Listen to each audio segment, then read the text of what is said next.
Subscribe कीजिए हमारे YouTube channel नाते रजा को और बेल आइकन को प्रेस कीजिए जिससे आपको हर रोज न्यू वीडियो की नोटिफिकेशन सब्सक्राइब।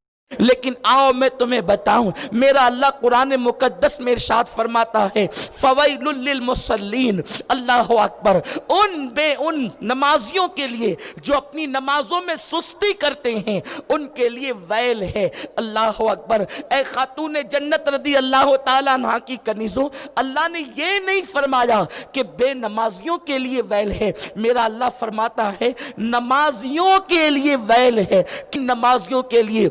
अल्लाह अकबर, अल्लाह अकबर। मेरा रब फरमाता है फवैलुल लिल मुसल्लीन अल्लदीना हुम अन सलातिहिम साहून, जो अपनी नमाजों में सुस्ती करते हैं, यानी जो नमाज तो पढ़ते हैं वक्त गुजार करके पढ़ते हैं, वक्त टाल करके पढ़ते हैं, वक्त की पाबंदी के साथ नहीं पढ़ते, उनके लिए वैल है। और ये वैल क्या है? आइए मुफस्सिरीन किराम शाद फरमाते हैं, सैयदुल मुफस्सिरीन हजरत सैयदना अब्दुल्लाह इब्न अब्बास रदी अल्लाह ताला इरशाद फरमाते हैं जहन्नम के अंदर जो वैल नामी तबका है, यानी जहन्नम सिर्फ एक गड़े का नाम नहीं है, जहन्नम बहुत बड़ा है, उसमें तबकात है, बल्कि जहन्नम के 19 दरवाजे हैं। अल्लाह अकबर। जन्नत के 8 दरवाजे हैं और जहन्नम के 19 दरवाजे हैं। और अल्लाह अकबर, उस जहन्नम का हाल ये है, उसके अंदर वैल है। वैल, वैल किसके लिए है? अल्लाह अकबर, उन नमाजियों के लिए जो नमाजों में सुस्ती करते हैं, नमाजों में कोताही करते हैं, पढ़ते तो हैं, कभी पढ़ते हैं कभी छोड़ते हैं, कभी टाल मटोल करते हैं, उनके लिए वैल है। और उस वैल की पोजीशन क्या है? मेरे आका सल्लल्लाहु अलैहि वसल्लम की कनीज़ों, सुनो और लरस जाओ, अपनी जिंदगी में इनकलाब पैदा कर लो, अपनी जिंदगी में तब्दीली पैदा कर लो। आकाए करीम मुस्तफ़ा जान रहमत सल्लल्लाहु अलैहि वसल्लम फरमाते हैं वैल जहन्नम की वादी है, उसके अंदर अगर पहाड़ों को डाल दिया जाए तो पहाड़ उसकी गर्मी की वजह से पिघल करके पानी हो जाए। मैं तुमसे पूछना चाहता हूं, ए खातूने जन्नत की कनीज़ों, जहां पहाड़ पिघल करके पानी हो जाए उसका नाम वैल है। और वो वैल उन नमाजियों के लिए है जो नमाजों में सुस्ती किया करते हैं। अब मैं तुमसे पूछना चाहता हूं, ए खातूने जन्नत की कनीज़ों, बच्चे ने पेशाब कर दिया तो तुम नमाज छोड़ देती हो, बच्चा रो रहा है तो तुम नमाज छोड़ देती हो, शौहर से गुफ्तगू के दरमियान तुम नमाज छोड़ देती हो। तुम जानती हो अल्लाह के प्यारे हबीब गैब दा नबी सल्लल्लाहु अलैहि वसल्लम ने इरशाद फरमाया मन तरक सलात मुतअम्मिदन फक़द कफर, जिसने एक वक्त की नमाज जानबूझकर छोड़ दिया वो कुफ्र की हद तक पहुंच गया। सैयदी आला हजरत इमाम अहले सुन्नत मुहद्दिस बरेलवी रहमतुल्लाहि ताला अलैह फतावा रज़विया शरीफ में लिखते हैं 100 से जायद सहाबा ने फतवा दिया कि जिसने एक वक्त की नमाज जानबूझकर छोड़ दी वो काफिर हो गया।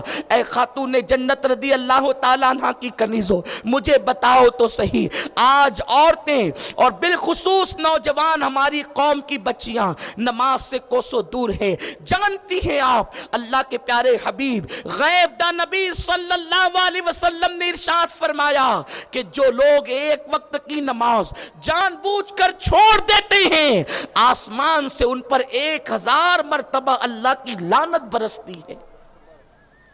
किसकी लानत? अल्लाह की लानत।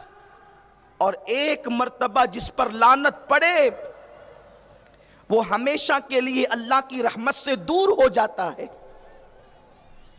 जानवरों पे भी लानत करने का की इजाजत नहीं, हत्ता कि अगर किसी को पिस्सू काट ले तो इंसान पिस्सू को भी लानत नहीं कर सकता।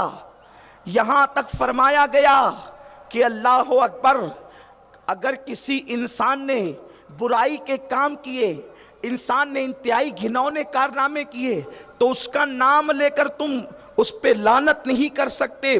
अल्लाह अकबर। اس پہ لعنت نہیں بھیج سکتے۔ ایک انسان اگر کسی دوسرے انسان پہ لعنت کرے کتنا خطرناک ہے۔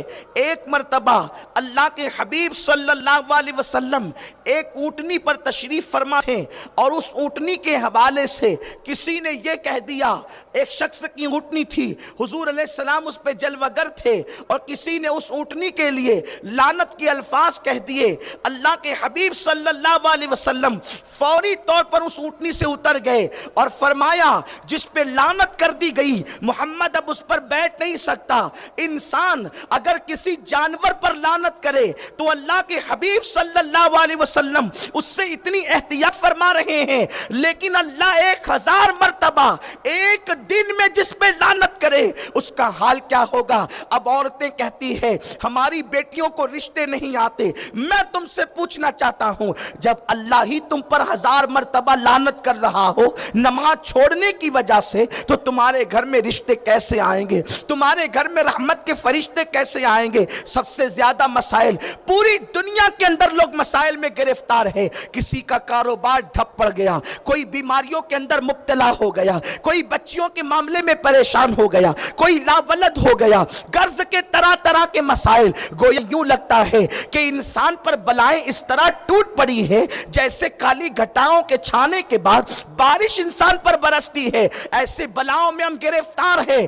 آؤ اپنی مصیبتوں کا حل تلاش کریں۔ اللہ کے حبیب صلی اللہ علیہ وسلم نے ارشاد فرمایا، جو لوگ پابندی کے ساتھ 5 وقت کی نمازیں پڑھتے ہیں، میں محمد اعلان کرتا ہوں اللہ ان کو دنیا کی مصیبت سے بھی بچائے گا، آخرت کی مصیبت سے بھی بچائے گا۔ اے خاتون جنت رضی اللہ تعالیٰ عنہ کی کنیزوں، آخر وہ کون سی تکلیف ہے جس کا حل نماز کے اندر نہیں؟ آخر وہ کون سی مصیبت ہے جس کا حل نماز کے اندر نہیں؟ اللہ اکبر۔ اگر آج عورتوں کو کوئی بابا لوگ جو ہے وظیفے بتا دے، یہ پڑھو تو رشتہ آئے گا، یہ پڑھو تو یہ ہو جائے گا، وہ پڑھو تو وہ ہو جائے گا، عورتیں پابندی کے ساتھ وہ ساری چیزیں کرتی ہیں۔ کوئی میری بہن 16 سیدوں کے روزے رکھ رہی ہے، کوئی میری بہن 10 بیویوں کی کہانی پڑھوا رہی ہے، کوئی میری بہن کچھ کر رہی ہے، کچھ کر رہی ہے۔ مجھے اس پر کوئی تفسیرہ نہیں کرنا، لیکن مجھے اپنی آقا کا فرمان پیش کرنا ہے۔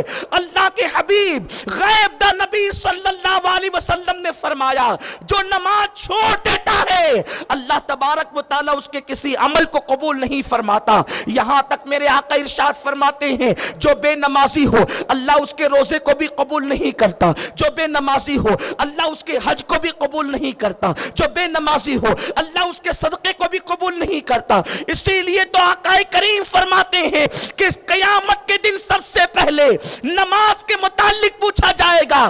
اگر نماز کا معاملہ کلیئر ہوگا تو سارے معاملات کلیئر ہوں گے، اور نماز کا معاملہ ہی گڑبڑ ہوگا تو سارے معاملات انسان کے گڑبڑ ہوں گے۔ اے خاتون جنت رضی اللہ تعالیٰ عنہ کی کنیزوں، سن لو، شیطان کی عادت ہے فرائض و واجبات سے ہٹا کر کے شیطان انسان کو نوافل میں الجھا دیتا ہے۔ ہم نوافل تو کر رہے ہیں، ہماری توجہ فرض کی طرف نہیں ہے۔